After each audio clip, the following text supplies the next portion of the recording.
bonjour à tous. Je suis ethnologue et je travaille à Montpellier Supagro et je travaille notamment sur les relations que les agriculteurs entretiennent avec la nature. D'où ma responsabilité de répondre à cette question en 5 minutes. Alors en fait, si on remonte à 50 ans, c'était dans les années 60. Et pour répondre à cette question, je vais me cibler plus particulièrement sur la France et prendre des exemples en agriculture, puisque c'est le sujet que je connais le mieux. Alors, dans les années 60, en France, on était dans un besoin en fait, de produire de l'alimentation en grande quantité, suite à la Seconde Guerre mondiale. Et en fait, ce choix, cette exigence a amené le choix en fait, de développer une agriculture dite intensive, productiviste, qui était dans une logique en fait, de cibler des critères de production sur des caractéristiques animales ou végétales, en excluant, mettant de côté très schématiquement en fait, ce qui était considéré comme être des freins à cette productivité. Et en fait, ce choix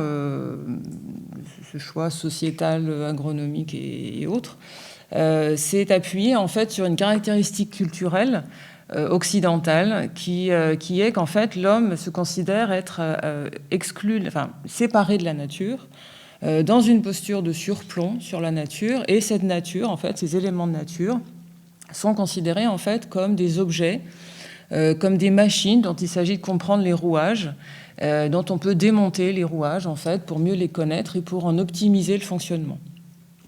Et ça, en fait, c'est un fonctionnement qui s'est construit pendant des centaines d'années, avant, bien évidemment, cette période-là, mais qui a autorisé, en fait, cette posture de maximiser, en fait, uniquement certains critères de production. Donc, si je prends un exemple, toujours en agriculture, on peut prendre l'exemple d'une vache.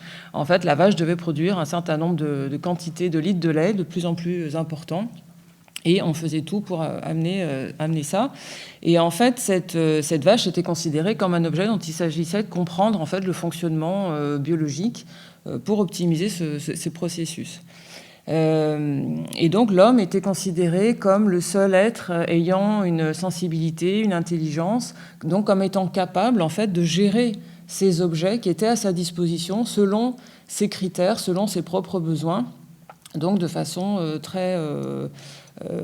dans un sens unique en fait en sa faveur. Et c'est d'ailleurs à cette époque que se sont développées les exploitations agricoles, puisqu'on est passé de ce qu'on appelait très schématiquement, là aussi, tout ce que je dis c'est très schématique, on est passé des fermes à des exploitations agricoles, et le mot d'exploitation d'ailleurs renvoyait à un terme de management en fait, où il s'agissait d'être performant économiquement grâce à ces dimensions-là. Et puis, bon, évidemment, cette situation a amené à des problèmes environnementaux qu'on connaît et a amené à se questionner. Donc, se questionner d'un point de vue écologique, de façon à considérer les éléments de production non plus selon uniquement une entrée de production, mais de façon beaucoup plus complexe. Et là, je laisse les écologues et autres scientifiques répondre à ces questions-là. Et puis, en plus, en moi, ce qui me concerne, c'est des dimensions plus morales, en fait, de relation à la nature qui ont été questionnées à cause de ces conséquences environnementales. Et ces conséquences, ces questionnements moraux portaient, en fait, sur à la fois la posture de surplomb de la nature, de l'homme sur la nature, les relations entretenues avec les éléments de nature et le statut également de ces éléments de nature. Alors, qu'est-ce que ça veut dire ? Ça veut dire que plutôt que de considérer l'homme comme séparé de la nature, on s'est dit peut-être que finalement cette vision des choses est très relative, n'est pas forcément universelle, peut se questionner. Et là, on s'est dit peut-être que finalement l'humain est un élément de nature parmi les autres et qu'il s'agit plutôt d'être en relation avec les autres éléments de nature qui eux-mêmes étaient questionnés. C'est-à-dire peut-être que ce ne sont pas que des machines, mais ça peut être des êtres sensibles, des êtres ayant une intelligence, des êtres ayant des comportements qu'il s'agit de comprendre et qu'il s'agit de respecter. Parce qu'à partir du moment où il y a ces questions morales qui se sont développées, on ne peut plus agir comme on peut agir sur un objet. C'est-à-dire qu'une chaise, je la prends, je la change de place, je ne lui demande pas son avis. Un être vivant que l'on redécouvre comme un être sensible, comme un être intelligent, là, ça devient plus difficile de le considérer strictement comme un objet. Mais il s'agit de prendre en compte son bien-être, de respecter ses comportements et ses besoins, d'où par exemple aujourd'hui les questions de bien-être animal qui se développent énormément, où il s'agit toujours de produire du lait, par exemple dans le cas de la vache, mais en respectant la vache dans sa qualité d'être vache, avec ses besoins et ses comportements en fait. Et tous ces questionnements, en fait, ont également été renforcés par des découvertes, des prises de conscience de ce qu'on savait déjà depuis longtemps, mais comme quoi d'autres sociétés, elles, ont des rapports à la nature différents, en fait, de ce qu'on a construit en Occident, et qui peuvent nous aider à construire autrement le futur de la société aujourd'hui.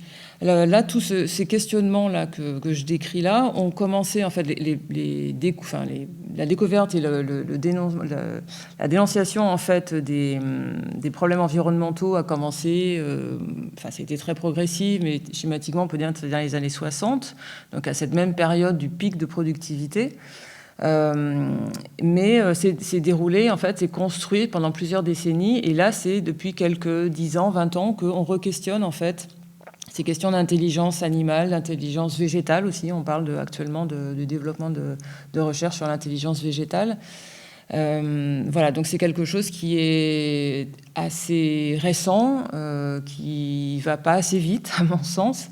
Voilà, mais c'est quelque chose qui s'entrecroise, en fait. On ne peut pas dire qu'il y a une date précise, mais c'est quelque chose de progressif.